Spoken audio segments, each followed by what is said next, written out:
menjelaskan tentang sifat koligatif larutan.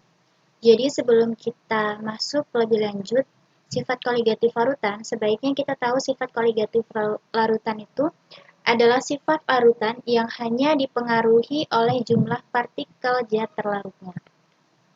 Jadi ada beberapa syarat yang harus kita kuasai sebelum kita masuk ke dalam sifat koligatif larutan. Yang pertama itu rumus yang harus dikuasai itu tentang molaritas dan juga molalitas. Adapun molaritas itu dilambangkan dengan M besar. Dan rumusnya adalah M sama dengan massa per mR dikali dengan 1000 per volume, di mana satuannya adalah liter. Nah, molaritas ini bisa juga dicari dengan rumus M sama dengan N dikali dengan 1000 per volume, di mana N menyatakan jumlah mol. Molaritas ini menyatakan jumlah mol dalam liter. Yang kedua itu ada molalitas, di mana dilambangkan dengan M kecil. Adapun rumusnya yaitu M sama dengan massa per mR dikali dengan 1000 per pelarut. Molalitas ini menyatakan jumlah mol dalam pelarutnya. Bisa juga dengan rumus M sama dengan N dikali 1000 per pelarut, di mana M menyatakan jumlah mol. Lalu selanjutnya, sifat koligatif larutan sendiri dibagi menjadi 4 bagian. Yang pertama adalah kenaikan titik didih atau delta Tb. Rumusnya adalah delta Tb sama dengan M dikali dengan Kb. Delta Tb sendiri menyatakan perubahan titik didih, M menyatakan molaritas, dan Kb menyatakan tetapan air, yaitu 0,52 derajat C per M.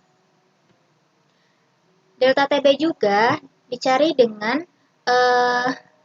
perubahan titik didih sama dengan titik didih dikurang titik didih 0. Apabila titik didihnya diketahui sedangkan titik didih 0-nya diketahui, maka mencari rumusnya dengan delta Tb sama dengan Tb dikurang Tb 0.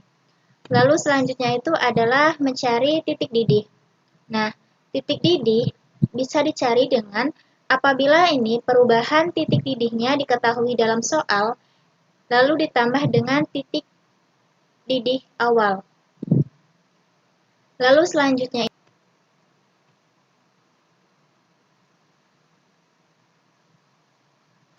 yang kedua itu ada penurunan titik beku atau delta Tf. Dapat dirumuskan dengan delta Tf sama dengan M dikali dengan Kf. Adapun delta Tf ini menyatakan perubahan titik beku, lalu M ini menyatakan molaritas, Kf ini menyatakan tetapan pada saat beku yaitu 1,86 derajat C per M. Nah, delta Tf juga dapat dicari dengan rumus Tf0 dikurang dengan Tf. Adapun Tf0 ini menyatakan titik beku awal, sedangkan Tf ini menyatakan titik beku akhir. Nah, lalu jika yang ditanya dalam soal itu titik beku atau Tf, maka rumusnya yaitu T0F dikurang delta Tf. T0F ini menyatakan titik beku, yaitu 0 derajat Celcius dikurang dengan perubahan titik bekunya. Lalu selanjutnya itu ada penurunan tekanan uap dengan lambang delta P. Adapun rumusnya yaitu delta P sama dengan NP per NP tambah NT dikali dengan P0, di mana NP ini menyatakan mol pelarut dan NT ini menyatakan mol terlarutnya. Sedangkan P0-nya itu menyatakan pelarut murninya. Delta P juga dapat dicari dengan rumus XT dikali dengan P0. Lalu selanjutnya itu ada tekanan osmotik dengan rumus Pi sama dengan M dikali dengan R dikali dengan T.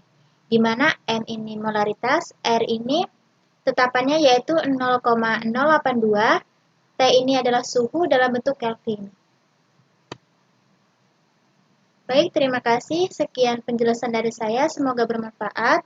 Saya akhiri. Wassalamualaikum warahmatullahi wabarakatuh.